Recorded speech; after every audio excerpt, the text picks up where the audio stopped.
True horrifying Reddit threads. I, 20 female, found illegal content involving minors on my boyfriend's 27 male phone. I am sick, devastated, and don't know what to do. First time poster, so I apologize if this is rambly. To preface, I started dating David, not real name obviously, at the beginning of February. Only a few weeks after getting out of a 5-year relationship, I was nervous about getting into another one, but we clicked so well that I didn't think much more about it. I fell hard and he did too. Things had been wonderful, and we were even considering moving in together at the end of the month. All 4 roommates moved out and I can't afford the place by myself. He and I have also casually spoke about not ever wanting children, and I have never seen him behave oddly around kids in the short time I've known him, so I didn't really see any red flags there. Everything seemed to indicate he had a great head on his shoulders, and we spend almost all of our time together. Last week, I came into my room after making us some dinner, and he was obviously jerking it. He quickly shut his phone off, and I played it off like I had no idea what he was doing. Fast forward to 2 days ago, I was curious as to why he would try and hide it from me. I don't care if he watches adult videos, and curiosity got the better of me. So when his phone was unlocked and he left it on my bed, I quickly peeked through his search history. There was tons of adult videos, all the time, all conventional websites, and mostly teen. I didn't think much of that, though it does kind of gross me out, and kept scrolling, and then I saw some search terms that made my heart drop into my stomach. Predator pics, etc. have been entered around 5 times. I quickly put his phone away and panicked a bit. I had no idea what to think, but my intuition told me there was more to find. I couldn't imagine someone just randomly getting the urge to look it up. I know enough to know that these sort of interests develop over a lifetime. So last night, I peeked through his photos on his iPhone and was traumatized. There were photos of me taking a sleep, of my chest, close-ups of my no-no square, and even photos he had taken while I'd fallen asleep on his chest and he had put his hands down my pants. I felt weirded out and a bit violated by these photos, but it got so much infinitely worse.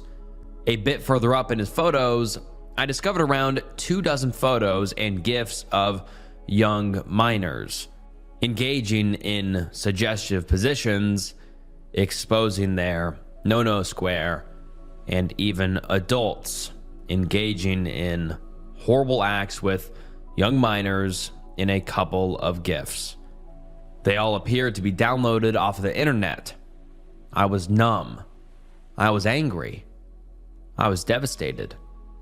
I couldn't think, and I was so disturbed at what I witnessed. I've never seen illegal content involving minors in my life, and I can't get these horrible images out of my head. I scrolled pretty far up and didn't really see anything else of minors like that, but there were definitely lots of photos of girls who would definitely fall into the small teen category. I guess I'm just posting here because I have no idea what else to do. I don't know how to confront him, and I know I must separate from him immediately, but I'm terrified of involving police. Our local police are not very useful, and I don't want to get in trouble. He must have accessed these photos using my home internet. He practically already lives here as well and was going to help me finance a new lease somewhere else. Not that that gives me any desire to stay with him, but financially, I am fucked by this. Please help, Reddit. I feel so lost. And now let's get into some of the top comments and suggestions by users. Someone says, call the police and file a police report immediately. Don't let this slide. All of the minors featured in these images do it against their own will. and many, if not all, are stolen. Their parents are looking for these poor kids. You have to do the right thing, otherwise you will never live this down. Get away from him. Then contact the police and file a report so they can investigate this. They will find out he has been downloading this stuff anyway. They do active searches and IP tracking with this sort of thing, and it will eventually lead back to you and your broadband service provider, and you will be to blame and a person of interest if you don't come forward on your own, since the bills are in your name. Even if he or you delete those images, the damage is already done. Those searches never go away, and it's only a matter of time before your broadband provider reports it to the police. If you take it upon yourself to report this, though, it will be done discreetly and you will be given the correct support. I'm sorry you have to go through such a horrific thing. Do not confront him as well, because he will delete the images and could possibly hurt you. Get away from him and to a safe place. In concerns to the photos of you, you have every reason to feel violated. You must get out and away from him as soon as you physically can. In terms of being financially fucked, reach out to your family and friends. Your priority is getting away from this guy, because for all you know, he has done this in real life. This is how it starts. You only started dating a month ago. Next time, get to know the guy a bit better before he practically moves in with you. Another user says, this must be so fucking terrifying and devastating for you. Report him. Change your locks, get therapy. He not only committed a horrible crime that you were forced to see the disgusting details of, he violated you and you found out about it in a horrible way. I'm so sorry. There's no way you could have known, but it's good that you found out relatively early. I know this must be hard to process and face dealing with, but you're being so strong. Therapy will really help you process not only your relationship suddenly taking on an entirely different light, but any confusion, guilt, disgust, or hurt you feel.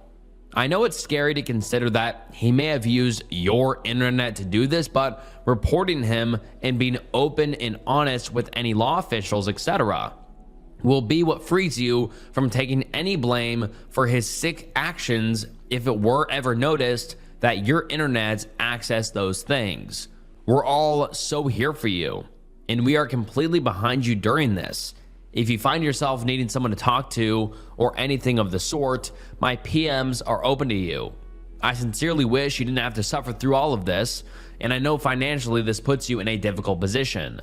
But I have faith that you'll be able to work that out as well. Maybe you can discuss that with your best friend for some insight or advice. And then the OP created an update post a few days later, which reads as follows.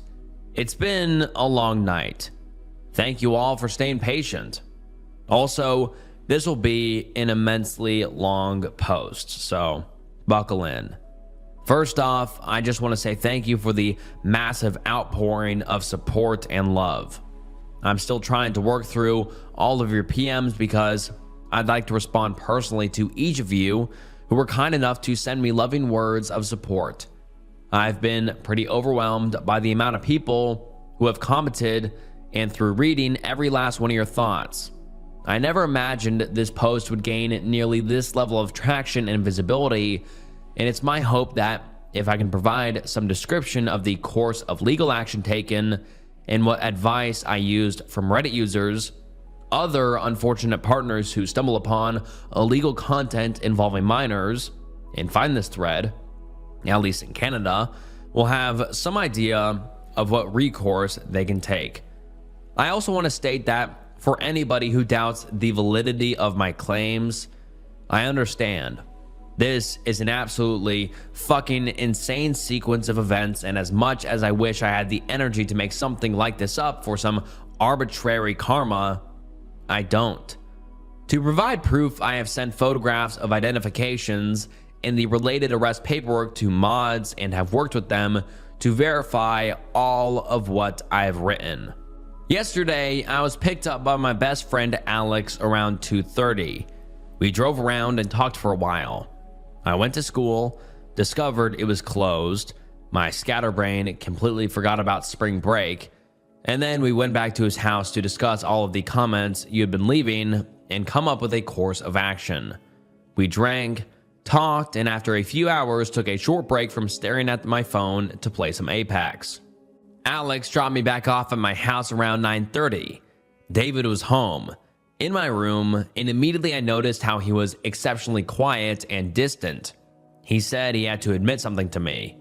I prepared for him to admit to possessing illegal content involving minors, but instead he told me about how he had taken some photos of me sleeping. He felt really embarrassed about it, but he just didn't know how to bring it up. I feigned surprise and asked him if he had anything else on his phone he wanted to admit to me. He said no.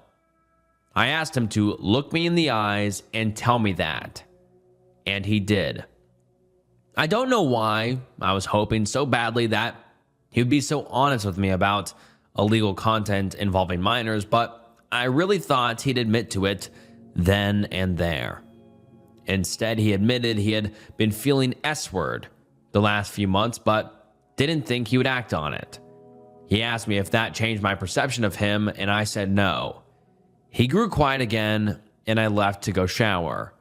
When I came back, he was getting changed and said he was going to walk for a bit and grab some food. It was around 10:30 at this point. When he left, I finally lost it and broke down. I grabbed my cat and hugged him and cried and cried and cried. I was so tired and wanted to shut my brain off so badly. I grabbed my phone and dialed the non-emergency RCMP line for my city. Shaking and crying, I explained to the lady on the phone that I had discovered illegal content involving minors on my boyfriend's phone. She put me through to the report line, and I spoke to another constable who told me I would be contacted by another officer who would provide more details. I waited for around 10 minutes. The officer advised me that he would need me to come in and provide a recorded audio/video statement.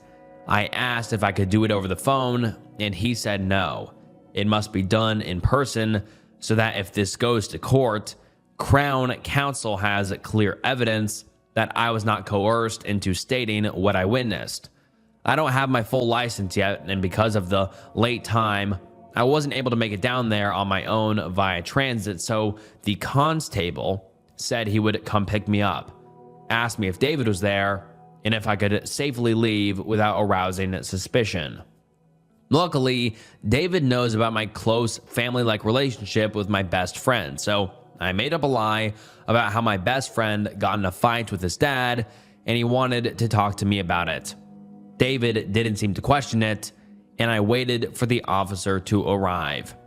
He called me from a blocked number, and I walked outside and down the block to his SUV.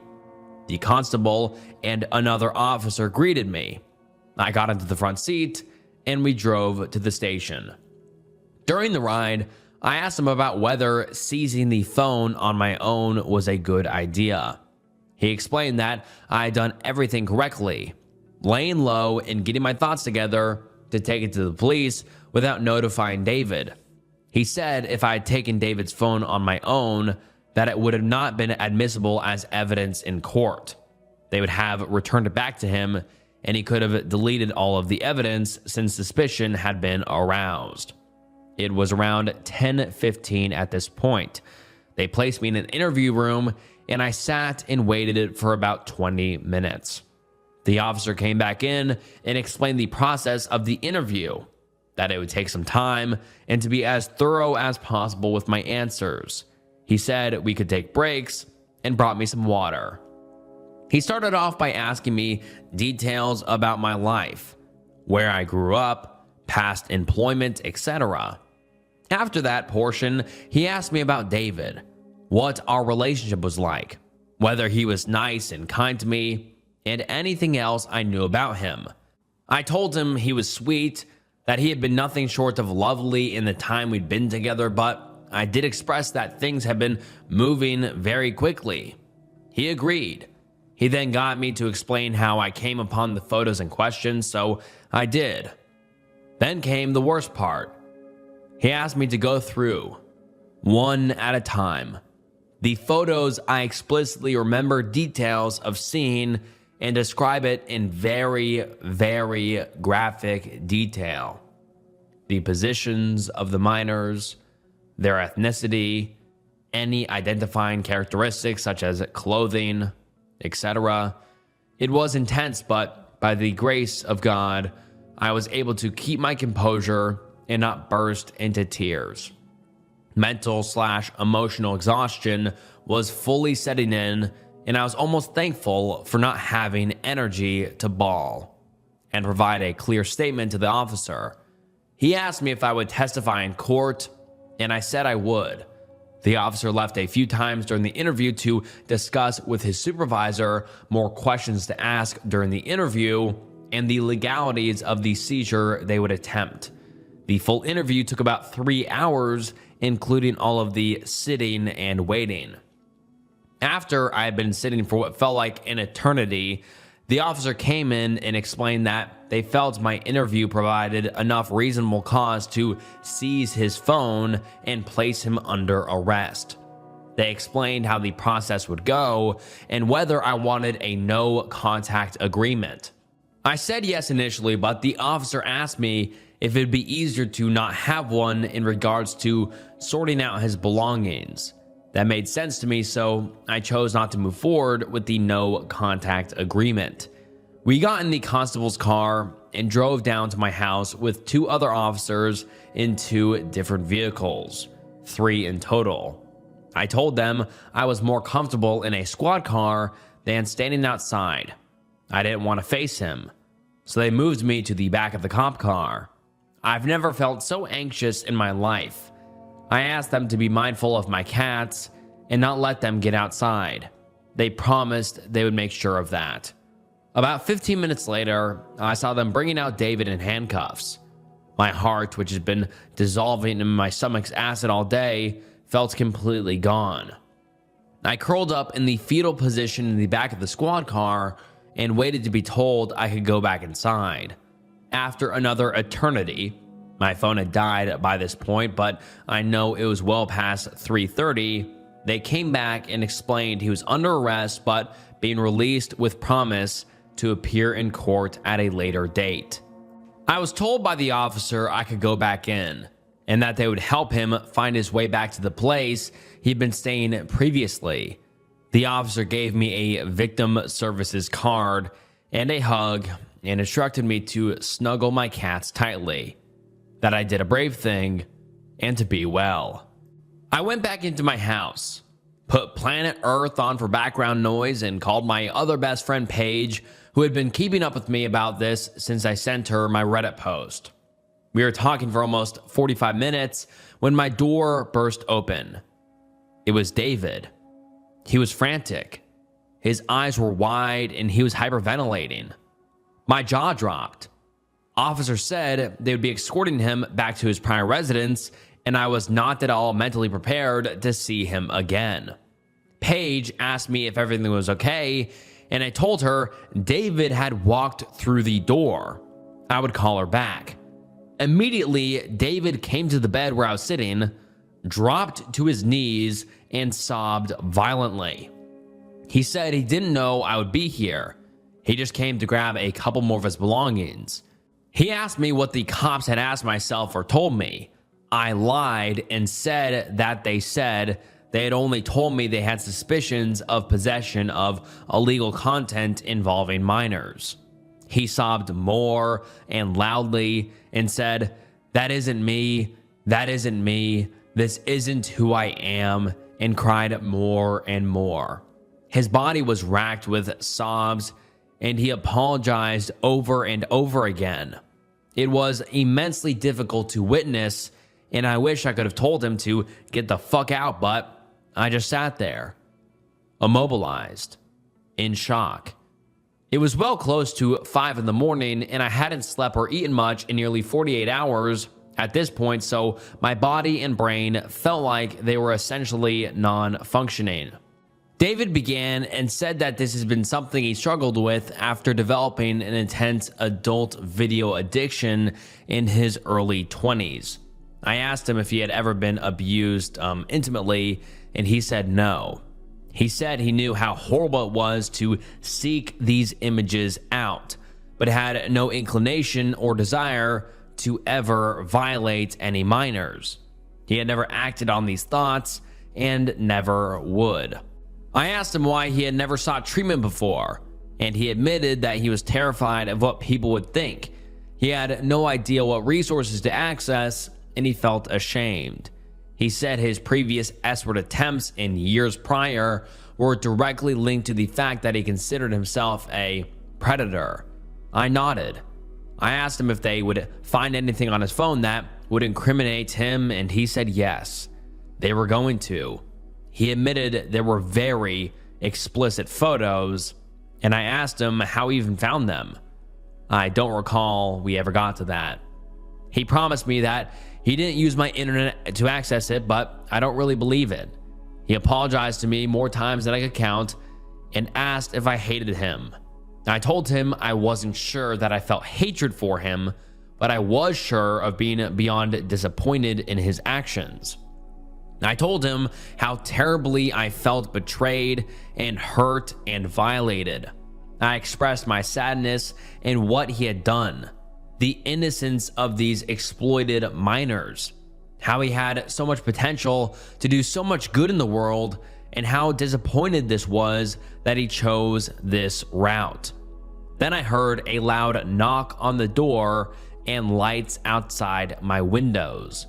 3 officers were outside, 2 of whom I recognized from earlier, and they asked me if David was here.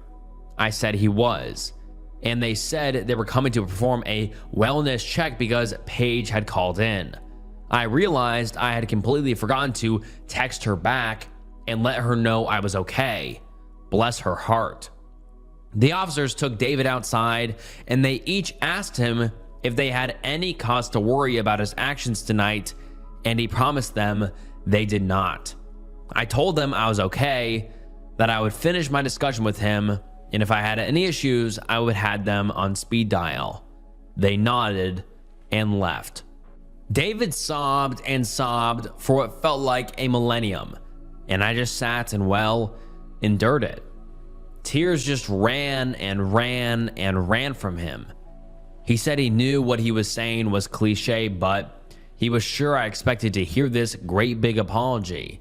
He said if I thought he was being manipulative, he could understand, but assured me he was at his rock bottom and wanted me to know how horrible he felt about not only what he'd done, but what I had to go through. I just nodded. There was silence for a long time. I think by this point it was around 8 or 8:30 in the morning. I don't know how long I stared at my TV screen that said, "Are you still watching Planet Earth?" But it could have been a lifetime. I had no concept of time or what to do or say or what was the right way to feel. I think David was either silent or had fallen asleep against my bed. I didn't know or care.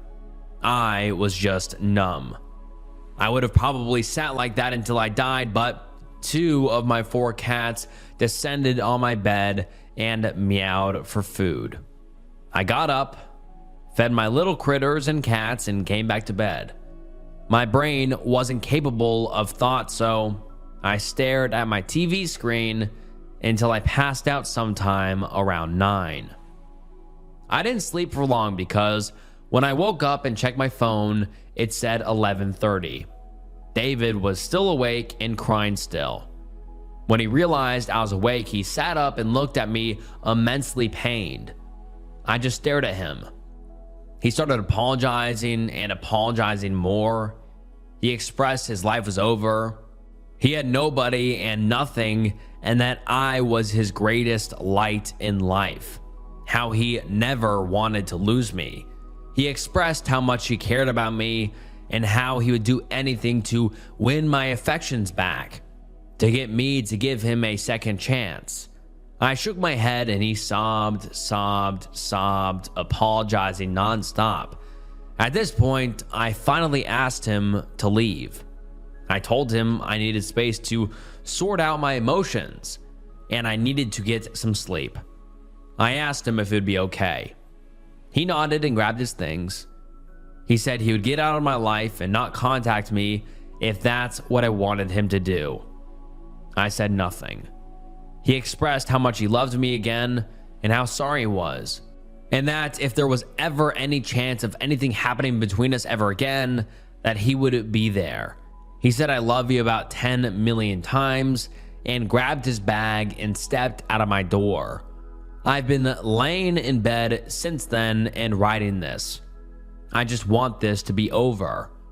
I just want to move on and figure out how to sort the mess that remains. Also, I think I forgot to add that his court date is set for June. As far as sentencing, if he's found guilty of possession of illegal content involving minors, I believe he could be sentenced to 18 months max and a minimum sentence of 90 days. I will post updates again if I feel they are important. Otherwise, I will update again in June when he has been sentenced and let you know what charges are laid. Thank you all again for your support, kindness, and love. I have never in my life experienced such an outpouring of generosity and compassion, and I would have been so lost without some of your advice. I'll continue working on replying to your PMs, but in the meantime, I think I'm going to try and finally get some goddamned sleep. And then the OP doesn't give us an update for many months, but she finally comes back and gives us the update we have all been waiting for. Let's get into it. Hello, everyone. I hope you and your families are staying safe in these shite times. As I'm sure you're all aware, I've waited a long time to write this post. Thank you all for staying patient. A lot has happened in my life since I initially posted about what I discovered on David's phone. Initially, David was sentenced on court on June 11th, 2019.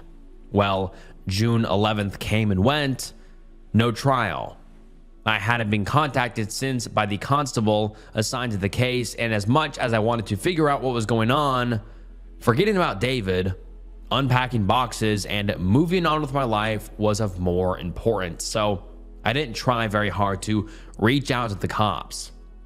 A couple of times I did, but the officer assigned to David's case never directly answered my calls, and when I left messages at the detachment where he worked, I was never called back. July, August, and September passed, and I still received no word from the police on what was happening with the charges. In late October, I was rang from an unknown number. When I answered, it was a female constable. She asked me if I would have any time that evening for her to stop by and discuss some things with me. I agreed, and she came over to my new condo unit. She told me that the old officer was no longer assigned to the case and instead it was taken on by her. She asked me to go over some more details regarding the incident and how I discovered the photos. We talked about where I thought David might be, who I thought he might have had any personal connections to, things like that.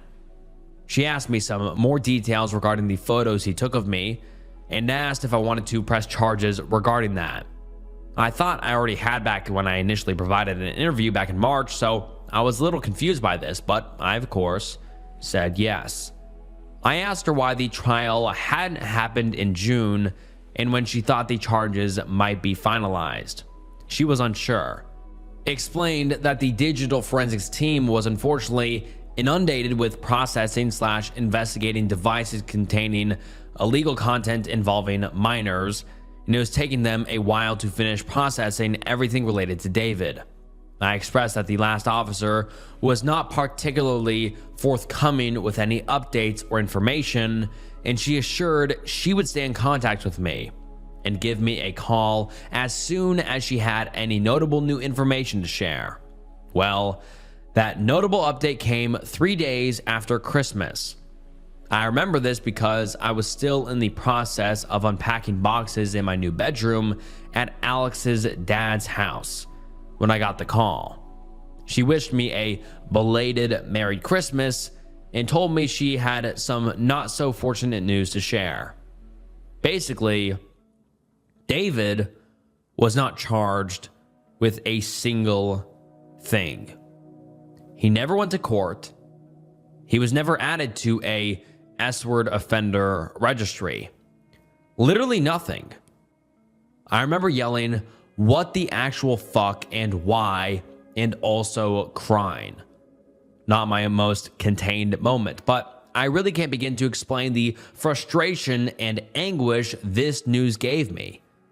The officer was, to her credit, very empathetic and understanding. She explained that it was simply due to the way in which I discovered the photos. She explained it to me like this.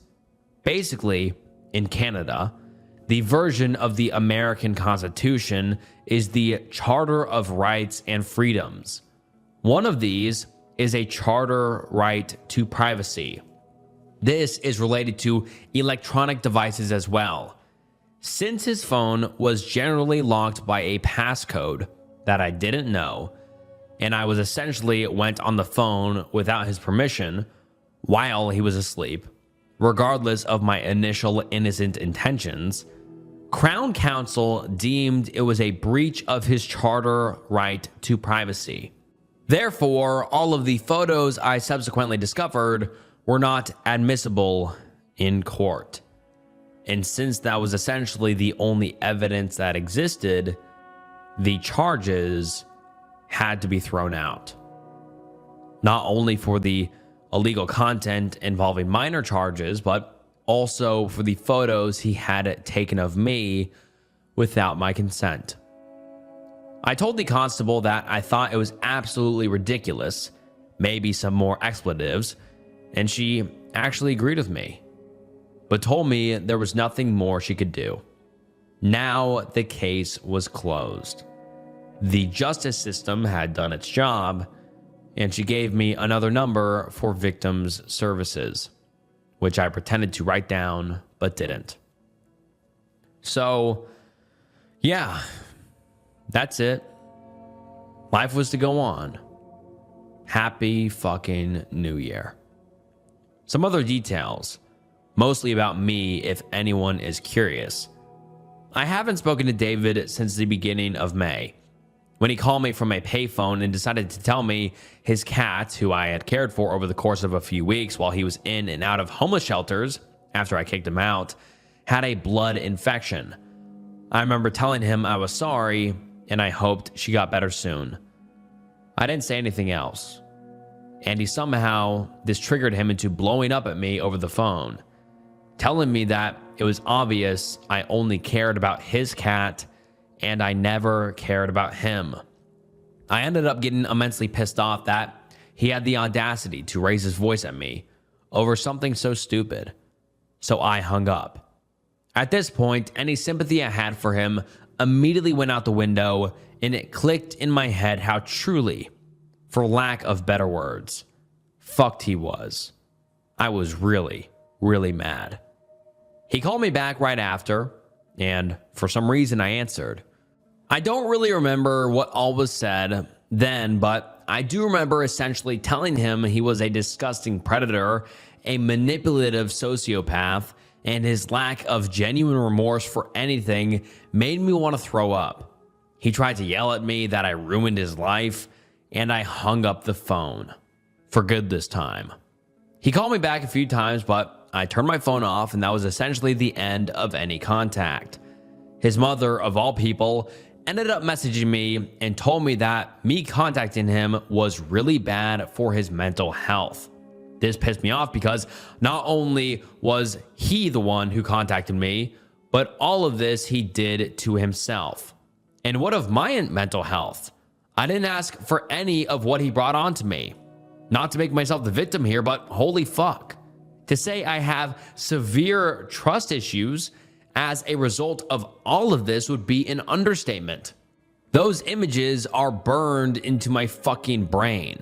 And now, those things, the sounds of kids laughing, crying, trigger some of the worst shit I've ever seen to flash back in my brain. I developed chronic insomnia, and my eating disorder came back in full swing. If it hadn't been for a really good network of gaming friends, thanks Apex, and my best friend helping me to pay my bills and get into a place at such short notice, I would have been even more fucked. My animals are literally my family. Mom died 10 years ago, estranged from father, and I was this close to having to rehome them. 2019 was one of the worst fucking years of my life. And there have been a lot of shite years, but pity party over. Was it worth it? Well, despite everything, yes, it was. I'm glad I acted and did something. I hope that the poor children involved in that material are found, are rescued, are provided with therapy and love. I hope the information I provided to police helps them rescue children in some way. Maybe it's only a small percent chance it will, but if I hadn't done anything, that small percent would be a definite zero. And I learned some important things. I think I moved through the world with far too much naivete prior to David. I had a huge issue with abandonment, being alone, and codependency issues. I don't really struggle with so much anymore. That's why things progress so quickly with him. He also taught me what manipulative people look like by example. I also learned that 2 months is a laughably short period to dedicate yourself to living with someone, and that 28-year-old man who are going for women significantly younger than them are probably doing so because they lack the ability to attract more mature women of their own age. So, to the young birds reading this, take your time getting to know someone.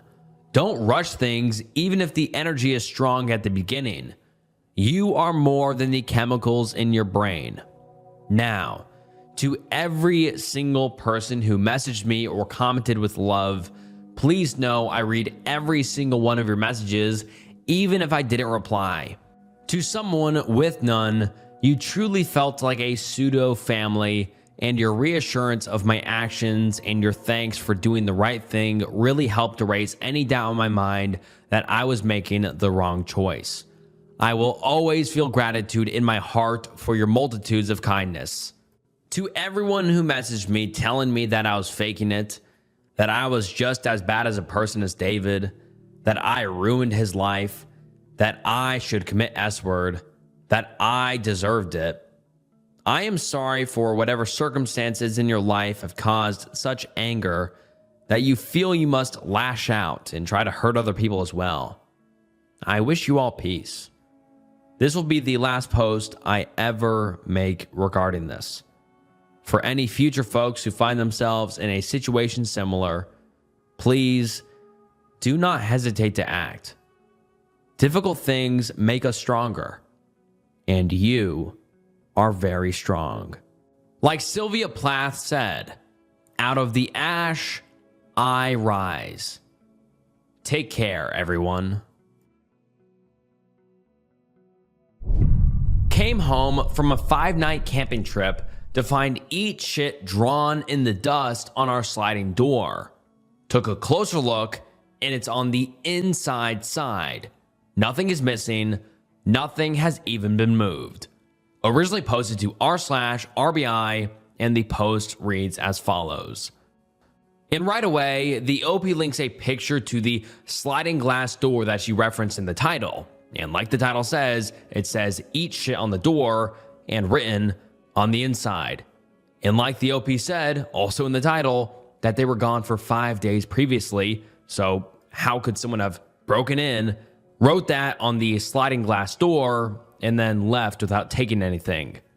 Pretty concerning and pretty weird, but let's get into the bulk of the post. The OP starts by saying, "Good morning. Girlfriend and I rent a 3-bedroom house from a company in a middle-class area west of Phoenix. It's a smart home with no video surveillance yet, but there is a motion detector facing the living room and sliding door. And the company knows when the front door opens, so we'll be checking with them today to see if they have a record during that time frame. They were closed last night. When we left, I remember double checking the locks, including the sliding door, and I feel confident that I would have noticed it that day had the writing been there. It also appears to be fairly new. When we arrived back yesterday and had this realization, I cleared the whole house, checked every closet and shower, every possible hiding spot. We do not have an attic or basement. No sign of anyone having been here. No bathroom use, no food missing. I have a lot of expensive music gear, and nothing seems to be missing or moved. It feels like no one has been here. But here's this writing on the inside. How? We have a carbon monoxide detector as well. The locks. Front door is a code lock. Automatically locks if you just leave it. But I manually locked it when we left. Sliding back door is just that standard metal clasp, and the OP actually attached a picture of it. Windows have dual clasps all locked. The property is walled off. 6-foot brick wall around most of the property, and an iron gate on the other side. Scalable? Sure. Garage leads to a deadbolt door to the house, which we left open, so I suppose it's possible someone got the garage door open and left through the front with it locking automatically behind them. Company should have that record if that's the case. We only took my truck on the trip. Her car was in the garage. The idea that someone would get the garage open, despite seeing a car there, come in, not touch anything, write that, and leave without taking anything, I just don't see the motivation. We don't have enemies here. We know several of our neighbors, haven't checked with them either, haven't called police because we were tired. Everything seems intact and the company was closed. Want to check with them first. No, it doesn't say "and die" anywhere. I was half expecting it. I can see a joke here about how much my girlfriend hates me, and I appreciate that, but nah, she's great, but she's not a good actor. Unless being a bad actor is part of her act, she's creeped out. And let me try to eliminate myself. I draw my T's straight down, not hooked to the right like that, and I would remember writing it, and certainly remember the mildly clever use of using the same T for both. It's also just not something either of us would say, and we don't really talk like that. And we didn't have a big fight or get blackout drunk. Haven't had any visitors over recently. So that's it. It's baffling. I don't know if it's something that can be verified, but I'm not into creepypasta. This is legit. Any theories, welcome. Thanks. And then the OP provides an update about a day later saying, well, the company had no record of an entry during that window, and we actually figured out how to look at it ourselves in the app. I armed the sensor and it went off when I walked through it, so it does work. However, it was unarmed while we were gone. So the front door worked, but there was no record, so it's possible someone entered through the back. Although I did try lifting up the handle, pushing on the door as people suggested, and I could not get it to budge. I think this is a solid one. I guess we'll never know. I'm looking at camera systems. I'll update if we find out anything else. Thanks, everyone. And now let's get into some of the top comments and theories people have. Someone says, how often do you clean that glass? Could it have been there all along and a buildup of dust and the right lighting made it stand out? And then someone replied to that saying, I'd also guess it was already there and investigate further back up until the last time you cleaned the glass. And then someone else says, finger oils stuck to the glass, and since no one was there to clean it off, it picked up the dust and boom, now it shows up. It's virtually impossible sometimes to see the oil until something collects on it. And then someone replies saying, bingo. Maybe the days before the vacation had high pollen and it got into the house. It settled to the door and stuck to the oil.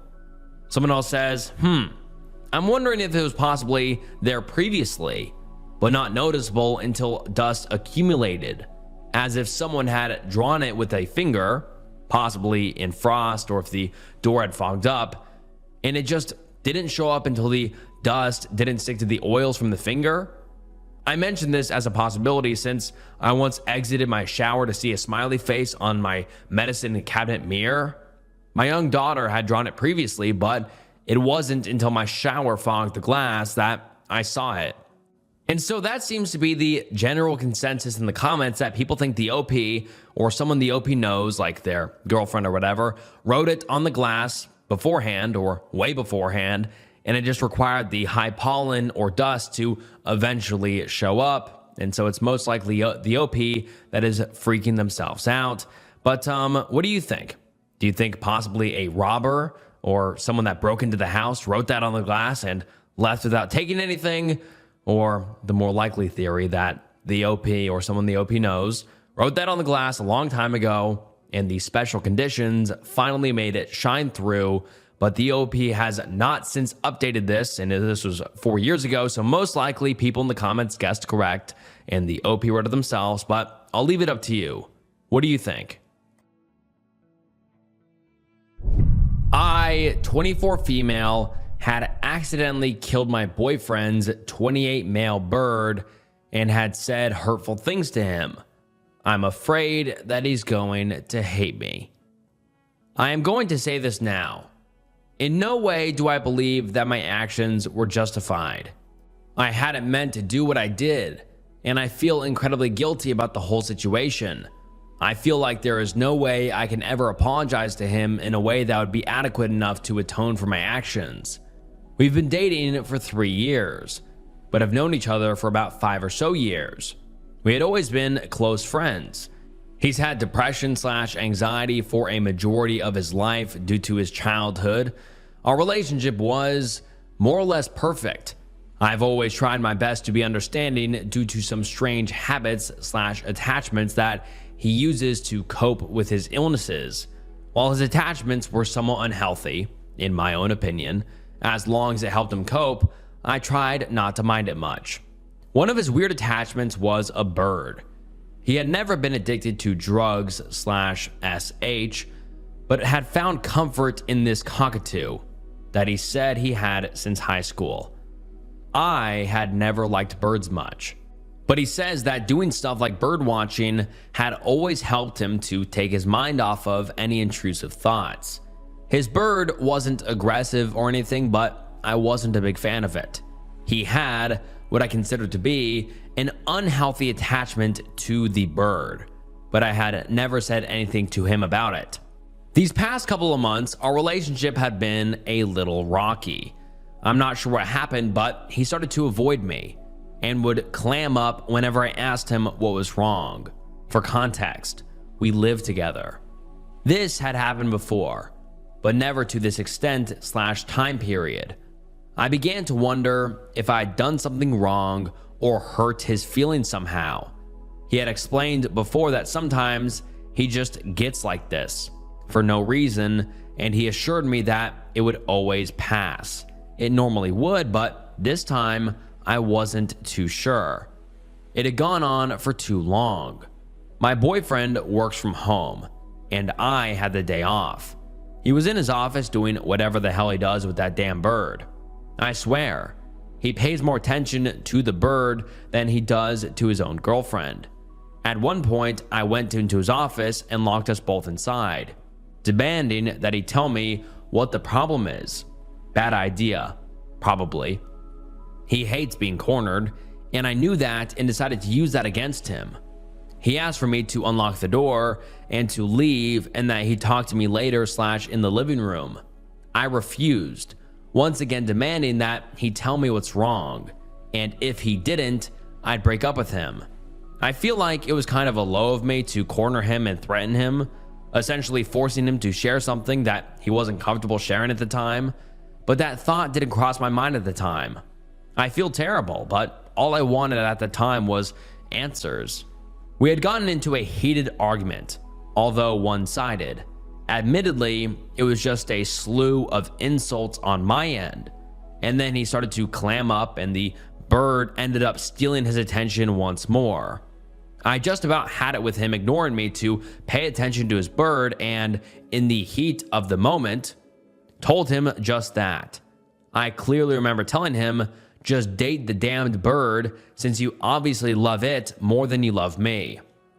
He tried telling me that it wasn't true, but I guess I wasn't having it, and the end result was him pushing me out of the way to unlock the door and him leaving the house. I don't know where he went, but I didn't care. I went to the guest room, as we had a shared bedroom that I did not want to be in at the moment, and I remember crying my eyes out. It was around 3 in the morning and he still wasn't back. I had trouble sleeping and was worried about his well-being. During the argument, I had said some things that were based upon a few of his many insecurities, and had said some awful things to him that I didn't actually feel about him. I had tried texting him and calling him, but he had left his phone at home. His car was still there, but I have no idea where he could have gone. I had left my room with the intention of getting a snack, and then waiting for him to come home to offer an apology. The bird was usually noisy at night, but the house was almost unnervingly quiet. I didn't pay any mind to it. I was walking down the hall, it was dark, when I felt something under my foot. I heard this crunching / snapping, squishy sort of sound. Sleep deprived and groggy, it took me a while to actually realize what had happened. I moved back, felt along the walls for the light switch to the lights in the hallway. I hadn't turned it on previously because it was too bright, and I had been in the dark guest room all night. I figured that there was no hazard, but I forgot that my boyfriend was the one that put the bird in its cage every night. My boyfriend wasn't there. I felt sick, like actually, genuinely sick. The first thing I did when I realized what I had done was cry. The bird was still moving.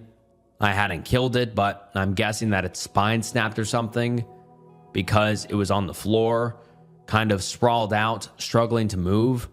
I didn't know what to do.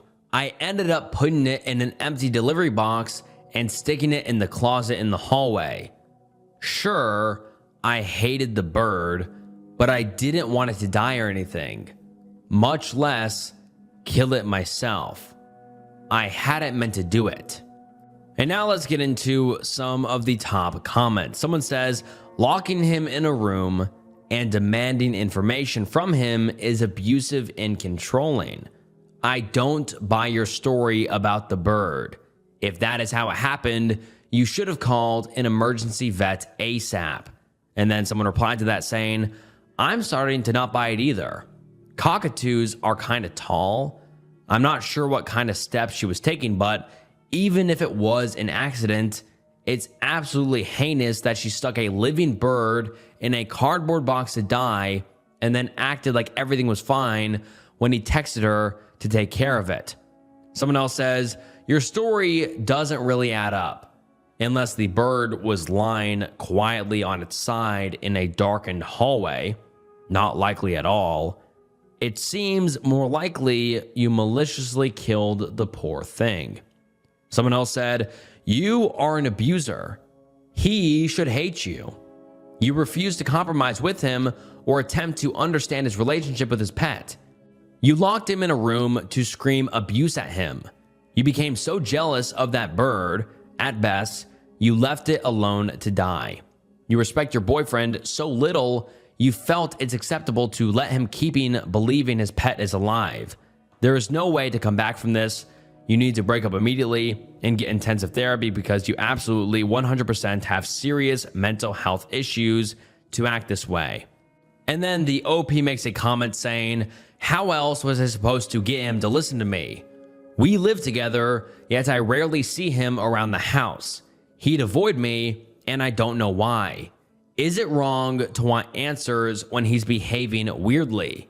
He'd just stay cooped up in his office all day and night with the dumb bird and I'd only see him when he left to get food. People are assuming that he'd be better off if he broke up with me.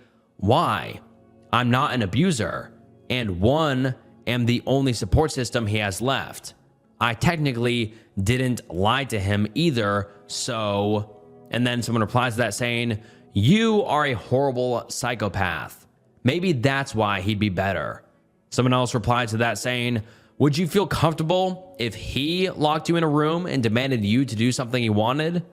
Not likely. And the OP responds saying, well, I wouldn't avoid him for a month without explanation. So if it all boils down to it, it's really his own fault that his bird is dead, not mine. And then the OP also says, I will tell him eventually when he asks about it. I'm not exactly sure how to bring up the fact that I accidentally killed his bird. And someone replied to that saying, you call him right the fuck now is what you do. Someone else replied to that saying, you're hiding it from him on purpose because you know he won't stay with you if you say what happened. And the OP responds to that saying, he'll stay with me either way. He has no choice in the matter. Other than the dumb bird, he has no one else that supports him like I do. Unless he wants to die depressed and lonely, he'll stay with me. That's not my concern. I just want him to understand that it was an accident entirely. So I'm not sure why you're jumping to conclusions. Someone else comments saying, you got jealous of a bird, wanted to control his relationship with his bird, and neglected to care for it while he trusted you with it. Congrats. You need mental help. And the OP responds saying, I didn't want to control his relationship with the bird. I just felt like he was too attached to it. I felt it was unhealthy for him to be so obsessed with a bird that was going to die sooner or later, as he had it for a long time. I wasn't jealous. Is it a sin for a girl to want her boyfriend to pay attention to her? And then someone replies saying, cockatoos live for 30 plus years. They also require almost 24/7 care, and what he was doing was 100% normal for cockatoo owners. They are one of the most demanding birds for caretaking. You would know this if you talk to him about his hobby, but it doesn't seem like you care much about him in the relationship. You're more worried about him hating you than how he's going to feel about losing his bird he could have had decades more with. Edit, they actually live around 50 years. And the OP responds saying, even when he wasn't taking care of the bird, he'd do weird things like talk to it. I mean, I get why people talk to dogs, but a bird? We lived together, but I still felt like he was giving the bird more attention than he was giving his own girlfriend. And then someone replies to that saying, grow the fuck up. He loved his bird. Haven't you ever loved anything beyond yourself? People talk to their pets. How is this such a strange concept to you? Are you a sociopath, OP? You're too immature and mentally unstable to be in a relationship. I hope he realizes this and fucking runs. And then the OP gave us an update one day later. Let's get into it. I'd like to start this off with a thanks for absolutely nothing. I posted to this site for advice, but got nothing but criticism and false accusations. I figured that you guys would appreciate an update and are satisfied with the end result. He came home this morning, or later in the morning of the incident, as it had happened at 3 a.m. He came home around 8 or 9 a.m. We talked for a bit about what happened, and he seemed to be fine for the most part. He was hesitant in asking if I had fed the bird like he had asked me to. I told him no, and he asked me why. I told him that I couldn't find the bird. He gave me a weird look. I'm not even sure what kind of expression it was, more of like a grimace. And he asked me again where the bird was. And I told him the story of how I had accidentally stepped on it, and he immediately told me that it was bullshit. He told me that the bird was trained to return to his cage after sunset, and that it wouldn't just lie down in the middle of the hallway like that at 3 in the morning. much like you guys said, except I was telling the truth. I'd never seen him so upset, or angry for that matter. He accused me of killing the bird on purpose, which is something I didn't do, and something that no one believed me when I say that was an accident, for whatever reason. He asked me to leave the house, and I refused, as I didn't know if he was planning to SH or something if I left. He locked himself inside his office, and he won't talk to me. I fear for his well-being, and I won't be there to stop him if he tries to do anything drastic.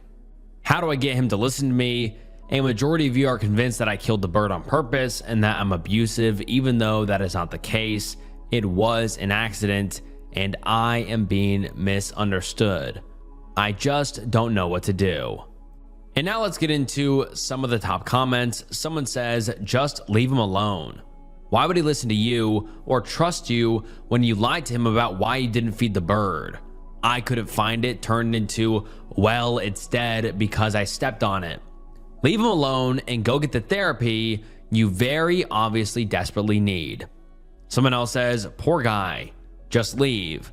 Another user comments, your relationship is toast, accident or not. He'll never look at you the same way again.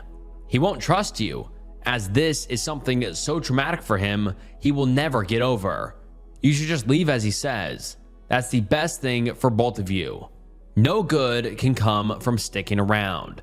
And that is the last update we have ever received from the OP. My wife fell deep into conspiracy theories and online hate groups. Is there any saving our marriage? I, 36M, have been married to my wife, 34 female, for 6 years. We have a 4-year-old daughter, and I really don't want a divorce, but I'm starting to feel like I've run out of options. When we first met, my wife was a kind, brilliant, and outgoing person. Over the past few years, she's changed in ways that really scare me. She's become very involved in online conspiracy spaces and online hate groups, and now spends hours every day scrolling and arguing online. It's like she's living in a different reality. She hasn't held a stable job in about 3 years. She'll take on part-time work, but ends up quitting or getting fired after a few months. Meanwhile, I've become the sole provider and have also taken on most of the parenting. Our daughter loves her mom, but my wife often seems distracted or disengaged, and it breaks my heart to see that. Another issue is she has become more racist over time. It started as an obsessive dislike of a certain celebrity, but it's turned into outright racist comments, particularly toward women of color. She's lost several relationships because of it, and even her family has started to distance themselves. They still check in on me and our daughter, but they've made it clear they don't know how to reach her anymore. I've begged her to try therapy. She actually did for a few months. And for a little while, I saw glimpses of the person she used to be. But she quit, and everything went back to the way it was. I'm emotionally exhausted and worried about the environment our daughter is growing up in. I don't want her picking up these beliefs or thinking this level of disconnection is normal. That said, I'm also terrified of what divorce might do to her. I always believed in trying everything before walking away, and I don't want to feel like I gave up too soon. That's why I'm thinking about asking my wife to go to couples therapy. Maybe she'd be more open to it since it won't be just her. My question is, how do I even bring this up? Would it be wrong to tell her that I'm considering divorce if she refuses?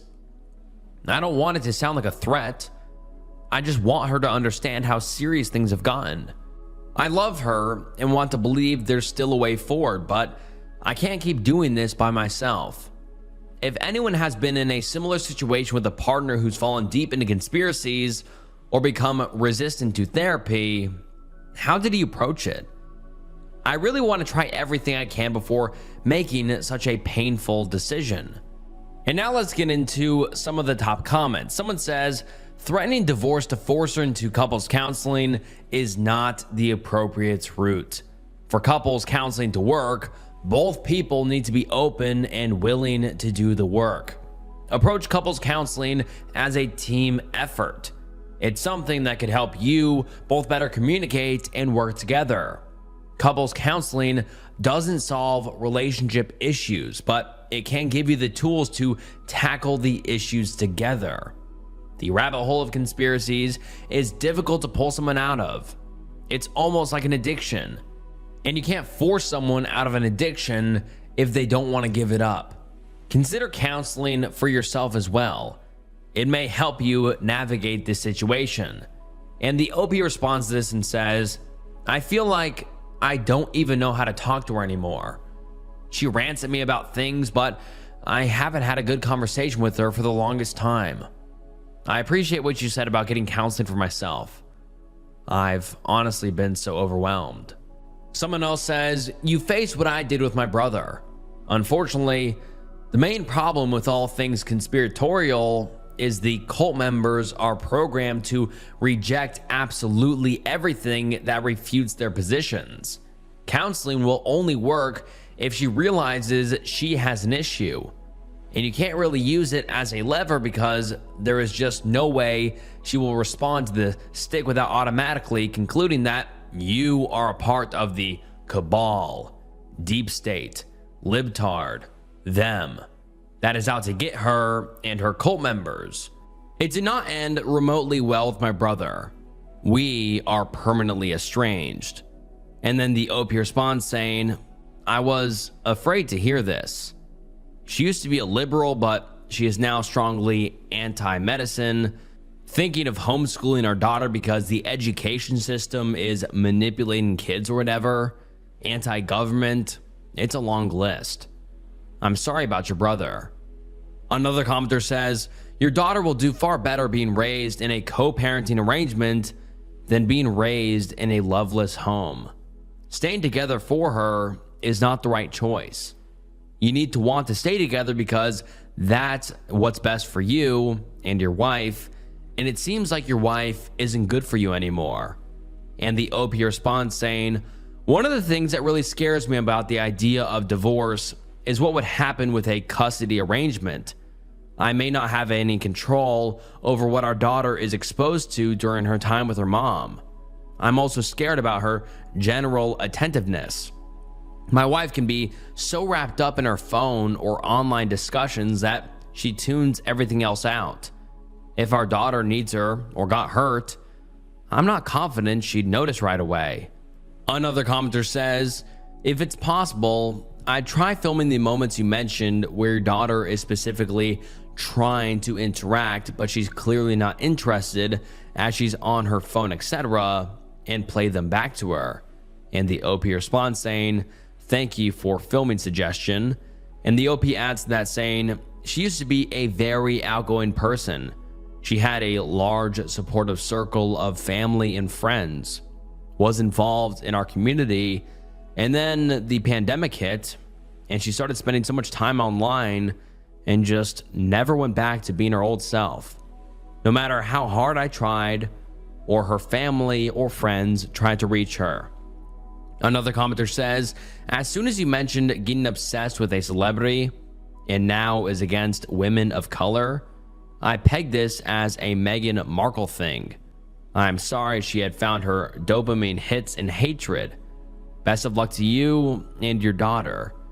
And the OP responds saying, surprisingly, her obsession with Meghan Markle has been just as detrimental as her anti-medicine or anti-education beliefs. It's been one of her strongest running online fixations and, in many ways, acted as a gateway for more extreme behaviors. What started as a constant criticism slowly bled into racist attitudes in real life. Another user comments saying, and you're perfectly okay having your children growing up to be racist too? You need to divorce her, no matter what happens to her. She's going to turn your children into hateful little bigots if they hear the pathetic vitriol their mother is spewing. And the OP responds saying, I'm not okay with my daughter growing up to be racist or mean to other women. This isn't who my wife used to be. And I kept hoping something like therapy could help her find her way back. I've been doing everything I can to protect my daughter from this, but people keep acting like divorce is some magic fix. If we split, there's a good chance we'll have shared custody, and I won't be there to protect my daughter the way I can now. Another commenter says, talk to a lawyer. Usually they offer a free consult. This will give you the information you need to make a decision. I worried and worried for nothing. But do protect your daughter. Go for full custody and let her testify on her behalf. And the OP responds to this saying, we'll definitely start looking into a lawyer and getting full custody. And then the OP makes an update about 1 month later, but basically the OP is just reiterating what he said in the last post we just read. And so let's skip towards his next post, which was 4 months later, and let's get into it. I'll try to keep this update short. I wanted to say thank you to everyone who took the time to comment and message me. Some of you helped me accept the reality I've been avoiding for a long time. My soon-to-be ex-wife was not going to get better, and I had to act to protect my daughter. I also want to specifically thank those who pointed me to the conspiracy casualty sub. Reading other family stories and seeing how similar the patterns were was incredibly validating. It helped me understand that this wasn't something I could love or wait my way out of. I took the advice of some commenters and I started documenting my ex's neglect of our daughter, her racism and extreme beliefs, and reached out to a divorce lawyer.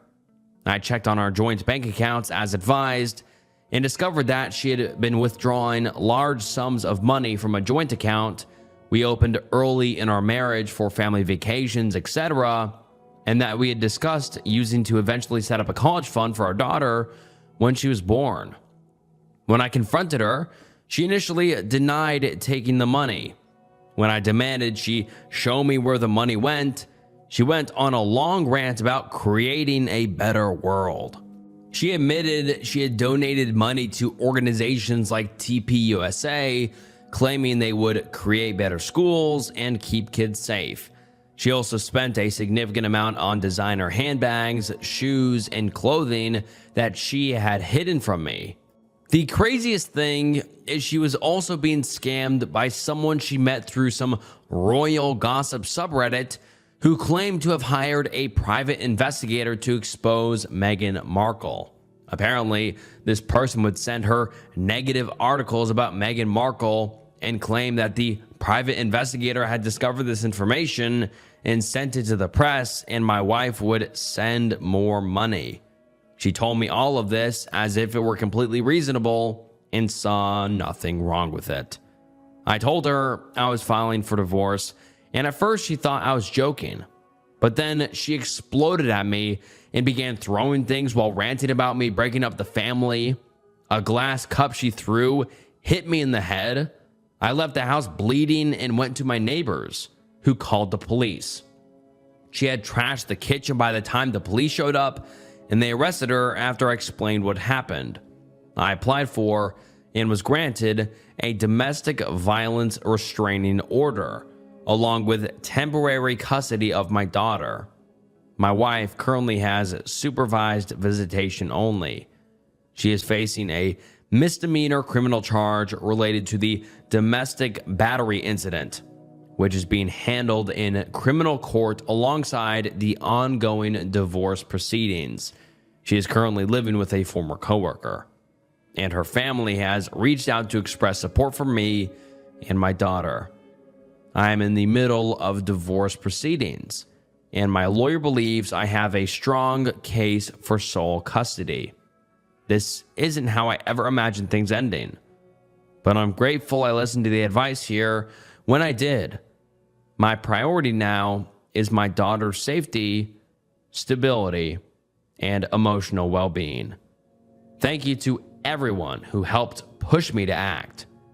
And now let's get into some of the top comments. Someone says, as awful as it sounds, her hitting you with that glass might be the best thing to happen in this case.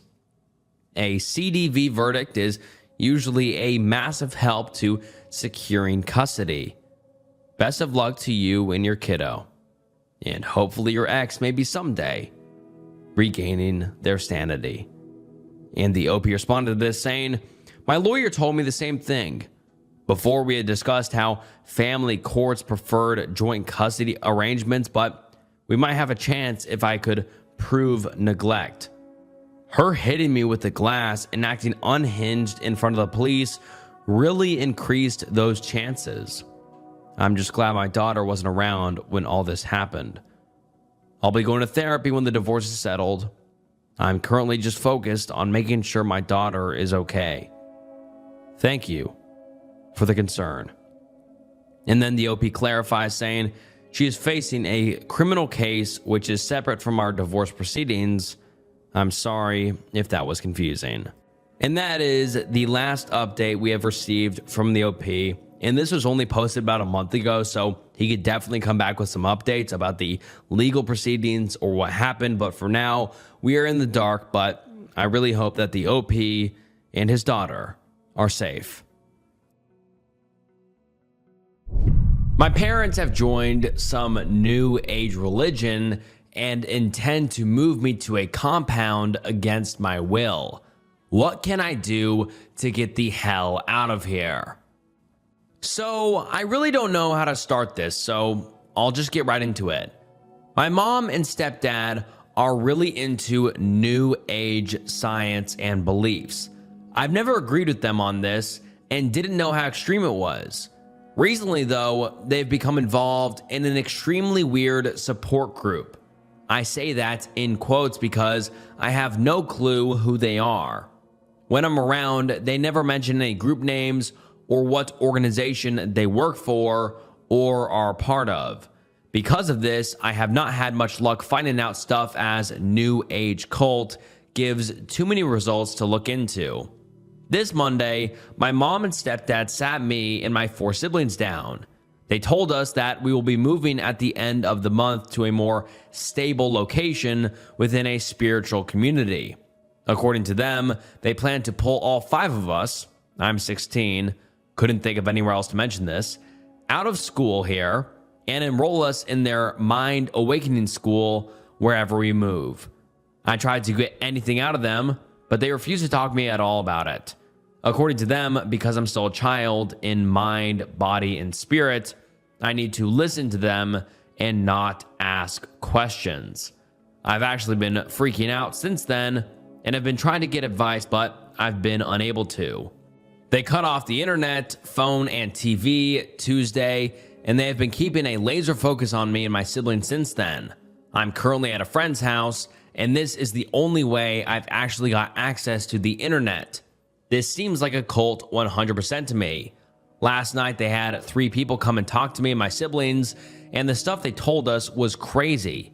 I was talked to alone by an old man who told me about how my mind is closed and that I will slowly learn to open it as my parents have, and that the leaders will love to meet me and put me in their programs.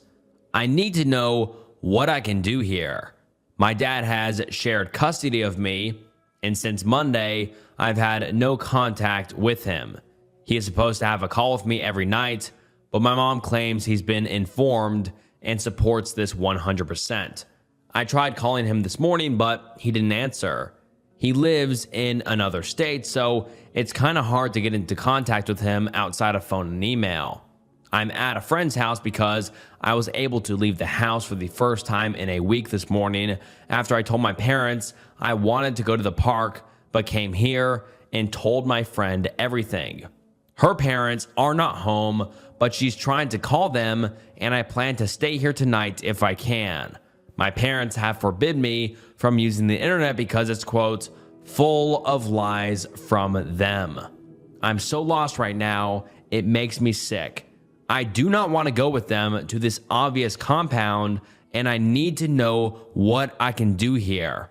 Can I just run away? And if my parents harbor me, can they get in trouble? If my mom has been lying about my dad, can he do anything? Thanks. And then the OP makes a quick edit to the post saying, I talked to my mom and told her because I would be moving soon, and this might be one of the last times I could see my friend, I would like to stay the night, and she said it was okay, and that this family was trustworthy not to try and corrupt my view. I got into contact with my dad, and he's pissed. He did not agree and was told I didn't want to talk to him.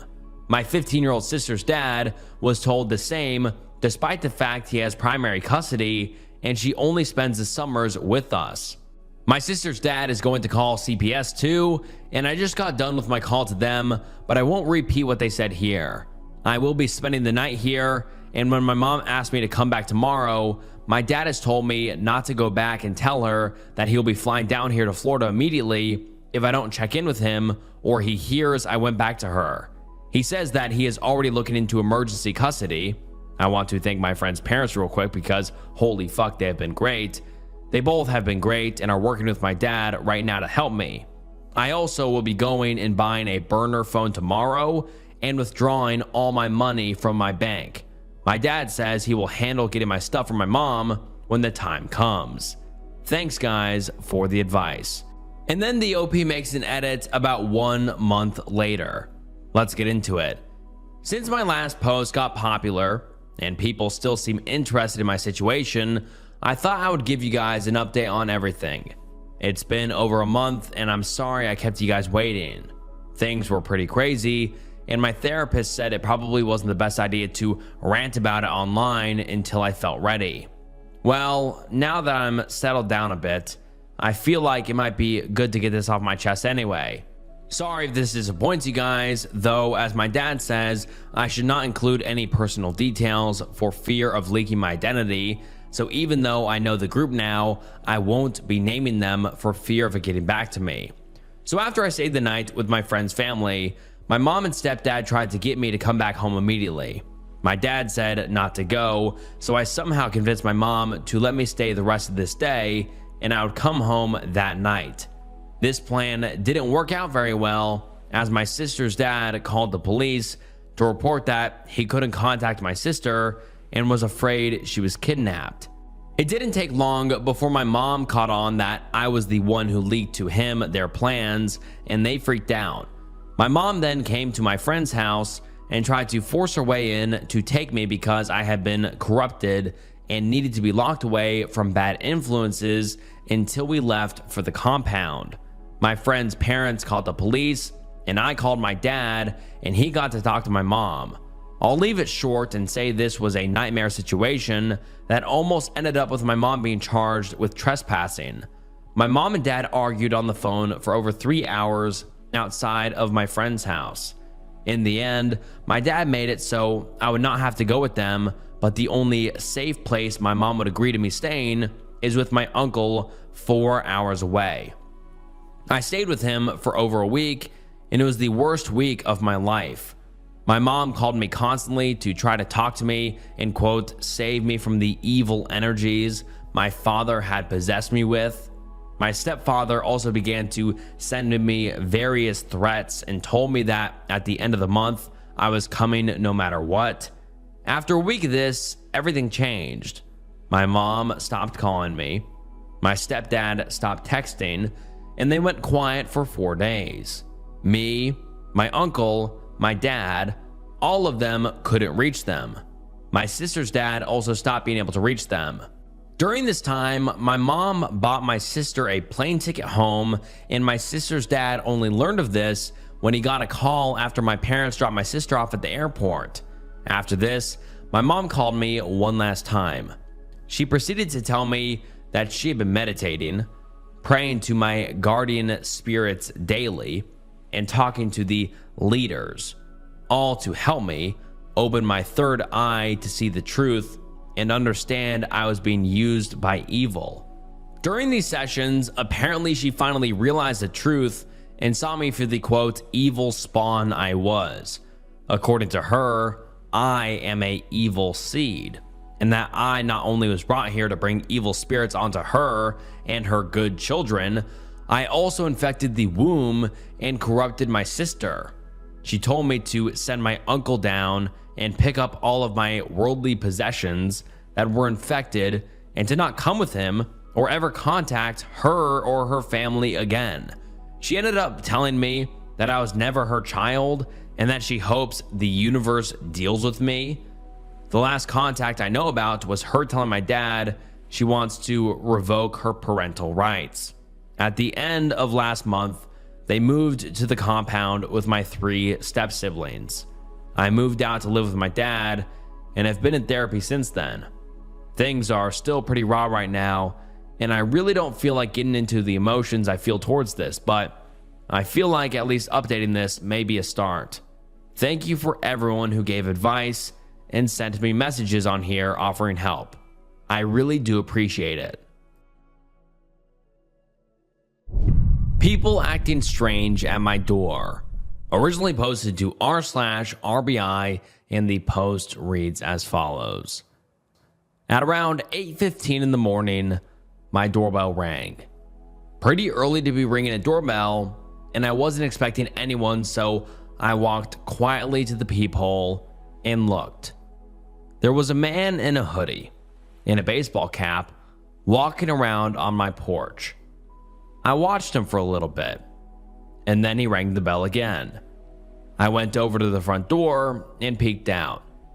There was a pickup truck parked across the end of my driveway, blocking it. My car was parked in the driveway. That struck me as super weird, to not park along the curb, but blocking my driveway like I couldn't leave if I wanted to. I go back to the peephole and watch, and I see another man, also in a hoodie and baseball cap, poke his head out from around the corner of my walkway and then quickly go back behind the wall where I can't see him from the door.